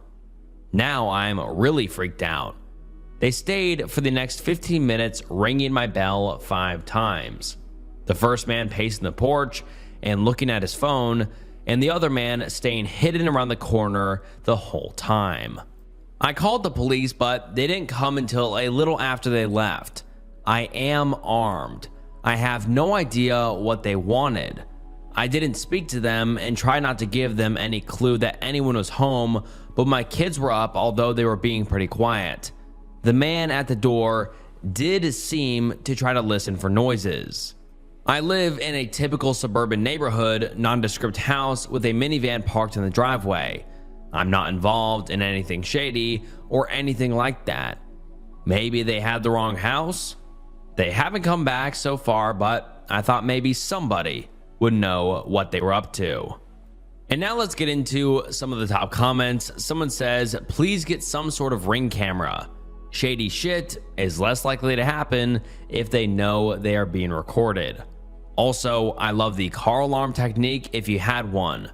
Someone else said, I have a security alarm siren and flashing red LED lights wired to a switch that I use to scare off uninvited guests. It works great. If your car alarm has a panic button, that will also work. Someone else says, we literally can't investigate this, but it could be anything. Someone pulls a truck into my driveway like once a week right now, asking to do my lawn or something since it's starting to get warm again. Could also be someone who intends to push into your door. Sure, less likely, but nothing's impossible. You might ask your neighbors if any of them got visitors. Someone else says, I had someone park as you described and ring my doorbell for 5 minutes at around 9 p.m. a month ago. I was laying down with my 1-year-old, and eventually my wife got me up. I stupidly just went out without thinking. Turns out it was someone who lived a block away telling me my truck cargo light was on. Was your situation this innocent? I don't know, just saying it's not always crime. And then when I went to the OP's profile, the OP has not updated us on this situation ever. And this was 2 years ago, so I don't think we're going to get one, but that's pretty sketchy. I mean, for that one guy to keep going behind and peeking around the wall, that's sketchy. And then the guy just pacing in front of the door and the car blocking the driveway, all of that's very sketchy in my opinion.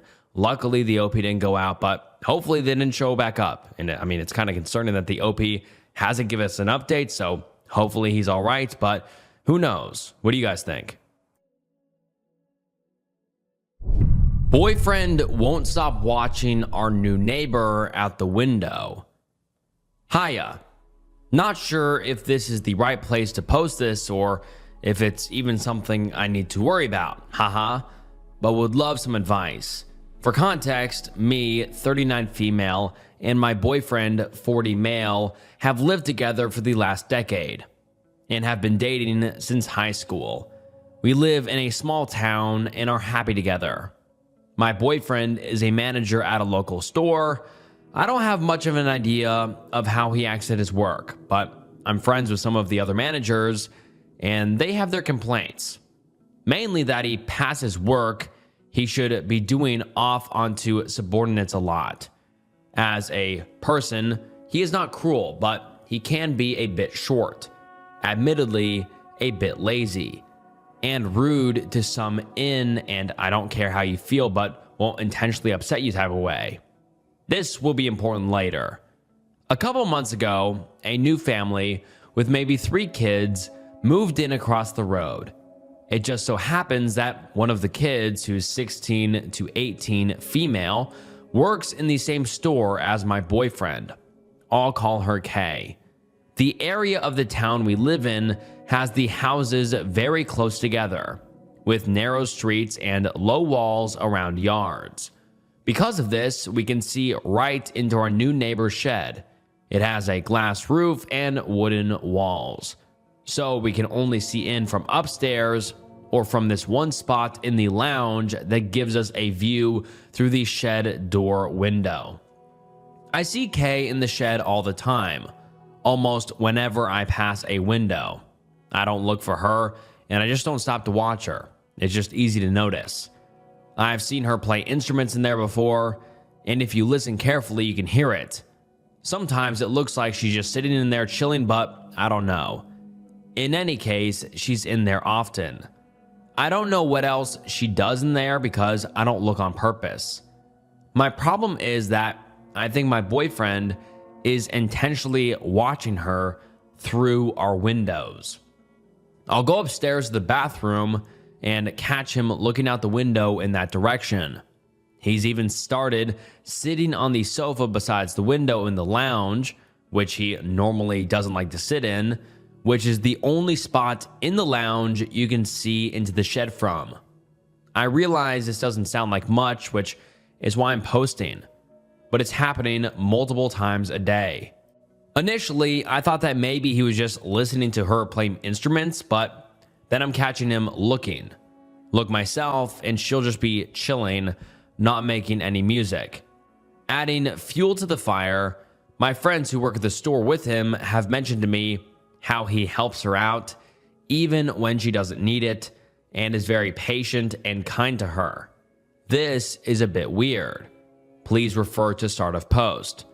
I told myself that it's because she's a new start, been there about 3 months I think, or because she's young. But if I'm being truthful with myself, they have new starts all the time, and the majority are young, and I've never heard of him acting like this before. What do I do? Does he just have a crush, or do I need to say something?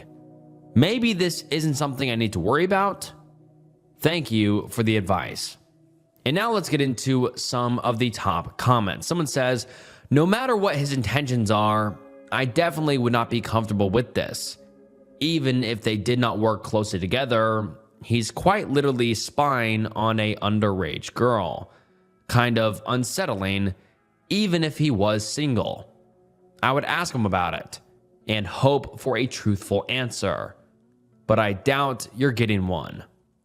Someone else says, you've been together since high school, and I've noticed that a couple, after a long time together, will often have one or both people stuck at the age they were mentally when they first met. I agree with you and think your boyfriend has a crush on this girl, and I can't say if it's healthy or not, but it is fucking creepy that he is spying on and constantly helping an 18-year-old girl who actually works for him too. I would be very concerned if I were you and would bring this up and see what he says. Side note, you did not list one positive attribute of your boyfriend in this post, and I'm curious as to how the rest of your relationship is. Are you two both satisfied with your relationship? You've been together a long time too. As you said, do either of you want to get married? Or is that not of interest to you two? And the OP responds saying, we have a good relationship, yes, which is part of the reason we aren't married. We are happy as we are, and neither of us see a need for it. Also, I'm not sure about her age. I know she was under 18 when she started working there, either 16 or 17, but I don't know how old she is now. She's been there 3 or 4 months, but I can't be positive. Someone else says, OP, come on. He is 40 years old and spying on a young girl. Gross. Just gross. You need to let her parents know that people can see down into the shed that this girl is seeking privacy in. Sheesh. Put yourself in her shoes at that age. How on earth would you feel? Also, he obviously thinks highly of you, OP, doesn't he? Spying on this young girl right in front of you? Tell her parents, please. Keep this girl away from this bent, lazy dude going through a midlife crisis and spying on a young girl. Also, report his behavior to the store manager in order to protect this girl. And OP, as you enter your 40s, they can be awesome with the right guy or on your own, but certainly not with this dude. And then the OP actually made an edit to their original post saying, okay, I'm getting an awful lot of very not helpful comments. It's creepy. I get that. Why else would I be posting here? I'm asking, what do I do? Do I talk to him? Do I go across the road and talk to her or her parents? Do I talk to my friends who work with him? Counseling. Do I break up with him? I'm looking for advice. That's creepy is not advice. And sadly, none of the comments did give the OP the advice she was looking for, but many people in the comments, like the one I read, were just saying that it is extremely concerning, which is true. No doubt it is creepy that this guy is staring into a private area where a young girl is hanging out, and also how he works with her. That adds another layer of creepiness to it. But then the OP provides an update 2 days later. Let's get into it. Thank you to everyone who offered advice. This update could be a good or a bad one, depending on how you look at it. So when my boyfriend got home from work, I sat him down and told him I wanted to speak to him. I said that I wasn't accusing him of anything, but he needed to give me an explanation for why he kept watching Kay and why he was treating her the way he was at work. He said he was sorry, that he hadn't thought about what he was doing would look from my point of view. One of the people boyfriend works with, Lee, is Kay's uncle. I don't know Lee well, but he's best friends with boyfriend. My boyfriend told me that Kay had been on temporary sick leave from work because Lee caught her with evidence of SH on her arms. Lee spoke to her about it and found out that she is a lesbian and is struggling because her parents don't support that type of thing. Her parents have been told that Kay is on holiday from work rather than sick leave because they can't be told about the SH without telling them about her preferences sexually, which could be dangerous for her. This leave is temporary until Lee figures out how to help her. But because they can't tell her parents, Lee has asked a boyfriend to keep an eye on her as much as he can since we live next to each other. Boyfriend then told me that part of the reason he has been taking this so seriously is because 10 years ago, his cousin committed S-word because he was gay. I was a bit upset that he hadn't told me this before. I knew that he had died, and I attended his funeral, but I thought it had been because of depression that he committed S-word. He explained to me that it was because he wasn't sure if I was homophobic or not.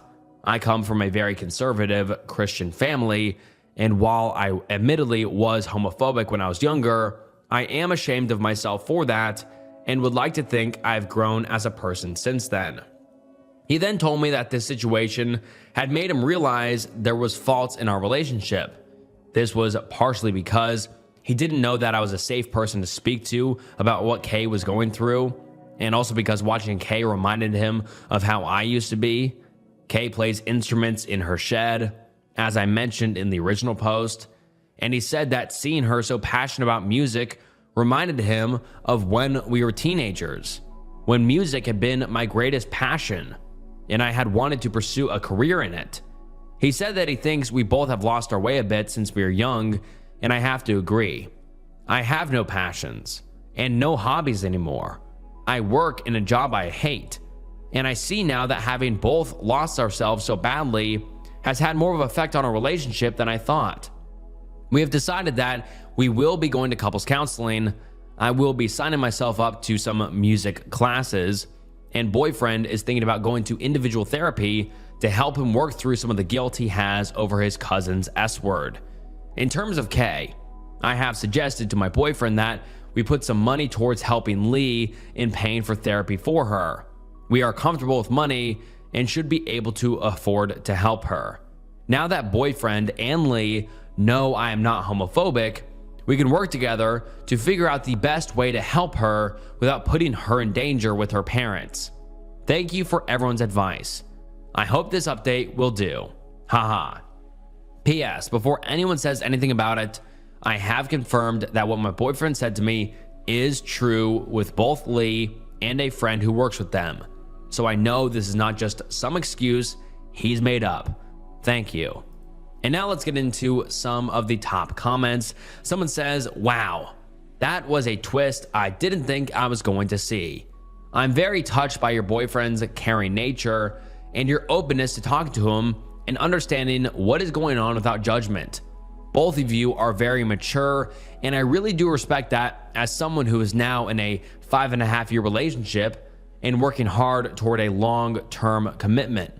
I really do hope you can both help rekindle each other's passions, and also that you'll both be able to help Kay in her struggle with her sexuality, along with providing her with any support that you can. And then someone responds to that saying, right? I was expecting something sort of horrendous, and it is, but in a sad way, not a creepy way.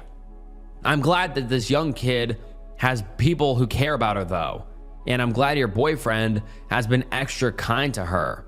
It's probably making a world of difference right now, and you don't even know it.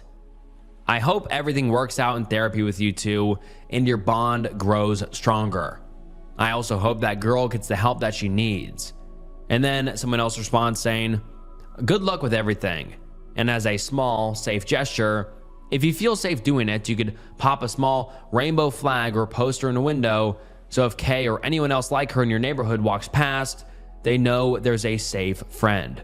And the OP responds saying, I might speak to my boyfriend about doing that. Thank you for the idea. And then someone else says, what a fantastic update. I am so happy for you both. And the OP responds saying, thank you so much. OP's mom goes to Mexico to meet her long-distance boyfriend and goes missing. Please, I really need help. I haven't heard of my mom in 14 hours and she's by herself in Mexico. Something is very, very wrong. Hi everyone. I have never posted on a subreddit before, so I'm unsure how to start, but I really need help on how to proceed right now. I will attempt to be straight to the point. My mom went to Mexico City exactly 8 days ago to meet up with this guy she's been chatting with online for roughly 3 months. I couldn't go because my passport process wasn't complete, and she couldn't hold on for a few weeks, so she decided to go by herself. I had her location tracked and told her to be sure to ask for Wi-Fi whenever she went. I urged her to be careful as hell. She left the hotel she was staying in by herself in Mexico City last Tuesday and went to Veracruz with this guy to stay in a different hotel together. She FaceTimed me daily and 85% of the time had connection because of Wi-Fi or local coverage. Fast forward to last night. She's back near Mexico City in a place called Tiziuca and says she's going to eat with him and other people she just met basically. 2 hours later, she FaceTimes me and she's flat out drunk and shows me something weird on the floor that I could not make out, and they're yelling back and forth at each other. She claims that they don't want her to talk to me and only focus on me. And she begs me to push the flight up from Sunday to tomorrow. So I did that. He insults her repeatedly and then insults me on the phone, and then she insults him back. He keeps pushing her and cornering her and launches a punch/hit at her face and grabs her phone, and it goes flying across the room. The two other people are simply sitting at the table and laughing it off, and she grabs her phone and exits the house, but I'm telling her not to or the connection will be lost. She doesn't hear me, and she's yelling in the street asking for someone to call the police in Spanish. I'm just sitting on the call trying to figure out what the fuck is happening, and I tell her to calm down, but she's not paying attention to me. The call drops and I haven't heard of her since. None of my messages have been delivering since 1 a.m. yesterday morning. If she went back in the house, surely the Wi-Fi would have reconnected and they would have delivered. They haven't, and I am incredibly worried. Her location has also dropped off the map, and Google location claims she was last seen over 36 hours ago. Find My iPhone won't play a sound unless there's connection, and there hasn't been for also 36 plus hours. I've tried a million times to reach her. Nope. I told my mom that in case anything happens, she can repeatedly press the side button for an emergency call, but that didn't go through her mind. The behavior in that house was extremely off based on the call. The energy just didn't feel right from the start. I called 911 right after the call dropped, and they connected me with another place where they connected me with another place. Sadly, I don't have the address or even a street name to provide because this was a grid neighborhood in a rundown part miles outside of Mexico City in a town called Tizayuca. I contacted 911 again, but dead end. I keep reaching higher levels of assistance now. I know the guy's name, number, Facebook, and have a photo of his ID for safety reasons, so I know who exactly he is, but there's no address on the ID. My mom doesn't know when the flight leaves for Tuesday. She only asked me to reschedule it ASAP. I did, but she won't be able to see any Delta notifications since her phone has been unreachable for a while now. She has no idea when the new flight is set to leave. I postponed it for Thursday now in case she's found within the next day. My question is, what now? I'm a 19-year-old guy in New York, by the way. I've never been to Mexico and wouldn't know how anything works. My Spanish is generally shitty, speaking-wise, but I understand it perfectly. There's too many scenarios that are racing through my head. Please, if someone can give me advice on what to do next. And then the OP gives us an update, saying, I did contact the embassy and they were very, very helpful. Asked me for a lot of info, and they got a hold of the police near the town she was in after a few hours. They called me just now and claim that my mom and that guy left the house a few minutes after everything happened, and he, quote, drove her to the airport. The police and others on the four-way call questioned this because they were all drinking. They told me they'll contact back in 15 minutes because they want to confirm the plates to the car or something. I'm happy the woman who spoke with the officer said some small tip, but it adds more questions in my head because that's them alone in one car. And then the OP makes a second update saying, the team of 2 people and the officer on the phone who've been helping me most of the way told me they have the car's plate numbers because of a CCTV screenshot and put a tab on it so they can be on the lookout for it. They also are contacting all the nearby hotels in Mexico City and are looking for either her or his name at check-ins, I believe. But he explained to me it's now a waiting game and have to hope that news shows up at this point. The lucky thing is they have plate numbers, but it wasn't a cab, and her phone hasn't synced for almost a day. Surely she'd have a Wi-Fi and a charger with her if she had arrived at a hotel already. Update 3. I just checked with Delta on the phone, even after checking online, and seeing that she hasn't checked in for her flight due in a few hours. I probably have to push the flight further down another day or two because Delta didn't help me much. Also, I did find this guy's Facebook, which seems kind of sketchy. His number was on it, so I got his WhatsApp and noticed he was online much recently. I forwarded all of this and the picture of his ID I asked my mom to send me earlier in the day to the man helping me from the embassy. It's mostly a waiting game now. No signs showing my mom's phone as turned on or had service since the call dropped last night. I have to sleep and I have work, but now I don't know if I should go in case I miss any call. Update 4. 36 hours later. Long story short, I filled out a missing persons questionnaire for review and I got the license plate number, make and model, etc. I think I'm doing a good thing right now. My mom's coworker took me to my local precinct, but that was a very big dead end. They are considering I should hire a PI for this now, but the man who's been in touch with me hourly from the Mexican embassy is telling me they're looking and will get in touch with me on an update by midday. Right now, it's 11:30 a.m. I hate to say it, but there's no positive updates right now. The hole is deepening and no signs of any activity on Find My iPhone. Gmail tracking. Cannot play an emergency noise because the phone isn't connected to internet and no calls go through. I really hope the day ends with some positivity because right now I've almost exhausted most of my abilities to move forward. And oh my God, I can't even imagine how he feels right now. I mean, I would be beyond terrified.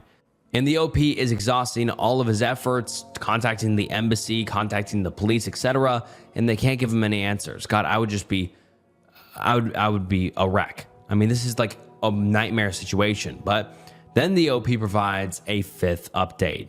Let's get into it. Guys, my mom is okay. Good news, but also basic news. She FaceTimed me and said she had no service, etc., etc. The embassy personnel were in the house as well as the officers checking once again and found her in the same spot she was in 2 days ago. They interviewed her privately and pressured her to spill whatever truth there was, but she stuck with the idea that it was a drunk fight and a misunderstanding, but I'm not happy one bit. They questioned why does she have connection now, but she didn't yesterday, and she couldn't even respond to that. I'm honestly so exhausted with her, and even her coworker and I spoke about the fact that she needs to grow up because she still insists on her flight departing on Sunday. I'm not sure how to feel with her staying over there for the original 5 extra days, and if I have now canceled my report and something does happen within the next 5 days, it's going to look like I'm just a crying wolf. This was exhausting, and I don't think she understands the amount of stress she put people in, but she insisted she's fine. She told me she's fine. I keep trying to convince her, and even made up an excuse that I can't switch the fight anymore, or I'll have to pay out-of-pocket money, and it's like she doesn't seem to care. She told me she wants to come home and just forget everything ever happened, as well as this guy, and I'm not convinced that's going to be the case, and it annoys me because I know what I saw. I'm just happy she's okay, I guess. Everything seems to be okay. Officers took a photo of her for verification, even made her show her body to make sure there's no bruising, etc., and I even had to speak to them in Spanish, which somehow my Spanish sounded fluent for once. By the way, my mom is Mexican, so she communicated with them perfectly, but she doesn't know any direct family there since she's been in the US for the past 20 plus years. Final few notes. I just want to say thank you for everyone investing so much time and help into this. I used Reddit as a last resort after a few hours, and it ended up giving me multiple ideas that turned out to be so useful. Sorry for worrying everyone here, but I'm not happy with the results as a whole that much, and just want her to come home because the fact that she wants to stay an extra few days isn't sitting right with me. Trust me. Her being alive and clearly safe / comfortable makes me feel relieved, but I don't know what to think. I appreciate each and every one of you, and sorry for not answering messages because I was busy most of the day. I was about to start making a whole GoFundMe for a PI, but it won't be necessary now because I'm genuinely so warmed by everyone going out of their way to check themselves and even offer help. Update 6. She's coming home tomorrow, Thursday instead of Sunday now. I think she woke up this morning with some brain cell growth, so thank God I didn't make any flight changes. Update 7. She's home. And we're all good now because we talked it out and she's sorry and explained to other people I told her and they told her not to do that and leave someone hanging, etc. But she's home, so thank you everyone. And now let's get into some of the top comments. Someone says, I have the feeling something happened to the mom during those hours of no contact, and she was probably in shock when she first contacted her son. The comment about wanting to forget what happened makes me think some pretty bad shit went down. Really though, this woman is extremely fortunate her son sounded the alarm because otherwise, with no one to miss her or notice her disappearance, she could have easily ended up dead. And someone replies to that saying, I am sadly sliding this way too. I am Mexican and I wouldn't go by myself to this town in the middle of nowhere. Hell, last time we visited, I didn't let my husband go to the store alone in some of the towns we visited, 1 block away. Crimes against women are higher in small towns, and the police are usually unhelpful. I was honestly expecting the worst out of this story. And then someone else replies saying, absolutely. I think that her sticking to the drunk fight story is because she was threatened into it, or they would hurt her son. The fact that he was up and down for 5 days and he didn't contact him till after it is super sketchy. Edit. Also, the fact that she doesn't care about the cost, she just wants to go home, says something. And then someone else comments saying, I would bet hard cash that she got herself mixed up in the drug trade somehow. Another user comments saying she was probably drugged and very nearly trafficked, but they dumped her when embassy and cops came sniffing around. Another person says, gosh, I felt like I was watching Dateline reading this. I was fully expecting the update to be that she was never found. What a shitty mom putting her son through this. Another commenter says, I was horrified reading this. I'm glad the mother is back in the US. I'm convinced something horrible happened to her. And I don't know. What do you guys think? I mean, such a horrifying situation. I mean, just up until that final update, I was just waiting for the OP to say, they can't find my mom. I was waiting for that horrible and sad update where he couldn't find his mom or his mom was found in a horrific condition or something like that. But thank God she's safe and home. That's great. But what do you think happened during those few days of no contact? Because she said she was fine, but why would she not reach out to her son, who is frantically looking for her? I find it very, very odd, and I guess you can subscribe to any of the theories in the comments that these people had, but what do you guys think? I'm very curious as to what you guys think that the user or the mom was caught up in and why she wouldn't want to contact her son. But luckily, the mom has such a great son, the OP, who wanted to help her out and acted quick and acted fast, and luckily the embassy and the cops found her before who knows what happened. Such a scary situation though, and this was the best case scenario.